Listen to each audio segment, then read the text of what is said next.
merupakan metode pemrosesan data dalam jumlah besar yang dikumpulkan pada periode tertentu, diproses dalam berkelompok,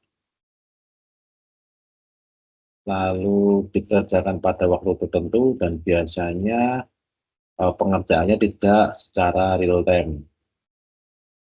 Jadi batch processing sendiri kebanyakan digunakan untuk data integrasi, data warehousing, data migrasi, dan reporting. Jadi pada langkah pertama yang dia lakukan, data akan diekstrak atau di-download,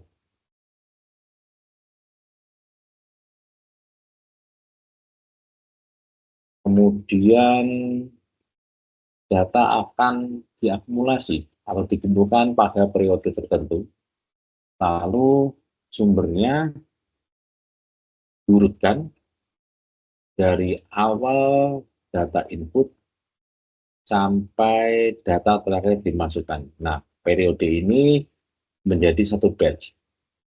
Lalu proses pengolahan data dilakukan dengan cara data dibersihkan, lalu dirubah ke bentuk yang dibutuhkan, kemudian divalidasi.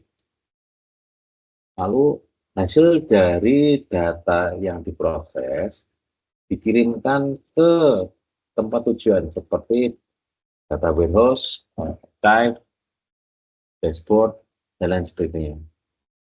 Lalu sistem akan mengulang pengolahan data dari awal kembali, dimulai dari pengumpulan data dalam periode tertentu.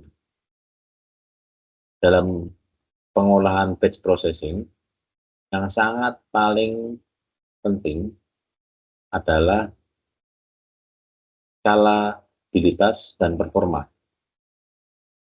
Jadi harus dipastikan bahwa sistem yang disiapkan mampu mengolah data dalam volume yang besar.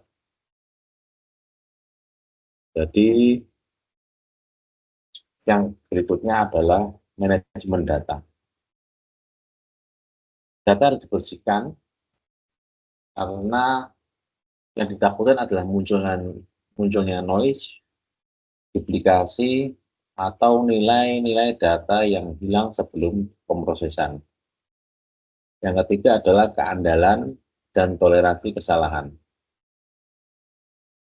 Jadi sistem harus mengimplementasikan mekanisme fault tolerance. Sehingga bila terjadi kesalahan, maka sistem dapat melanjutkan pemrosesan dari titik kesalahan tanpa memulai prosesnya dari awal kembali. Nah, karena ini sistem batch, maka yang keempat adalah terjadwal dan otomatis.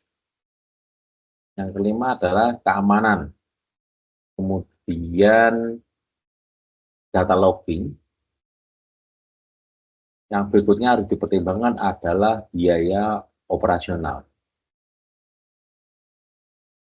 Untuk framework sendiri yang cocok pada data terstruktur adalah Apache Hadoop, Apache Spark, Apache Flink, atau Google Cloud Data Flow. Dari googling yang sudah saya lakukan, Apache Spark adalah pilihan terbaik secara umum karena fleksibilitasnya menangani beberapa jenis data, kemudian performa yang tinggi, serta ekosistemnya sangat lengkap, cukup lengkap, seperti Spark SQL, ML Library, dan lain sebagainya. Sedangkan untuk lingkungan cloud sendiri, AWS Glue dan Google Cloud Data Flow juga patut diperhitungkan. Seperti yang saya coba jelaskan tadi, data yang masuk dari user, lalu masuk ke operator, kemudian pekerjaan diolah secara batch, lalu dikirimkan ke database, ke komputer untuk diolah. Jadi kuncinya adalah periodik ini. Seperti yang dijelaskan Pak Beni, beberapa contoh seperti data flow batch process digunakan untuk pengecekan pada financial protection, customer product recommendation, employee performance assessment. Saya akan mencoba menjelaskan bagaimana awal proses, bagaimana financial fraud detection bisa ditemukan dengan menggunakan uh, batch processing. Jadi, Brief yang dilakukan adalah dia mengambil data transaksi dari database. Bisa berupa data SQL atau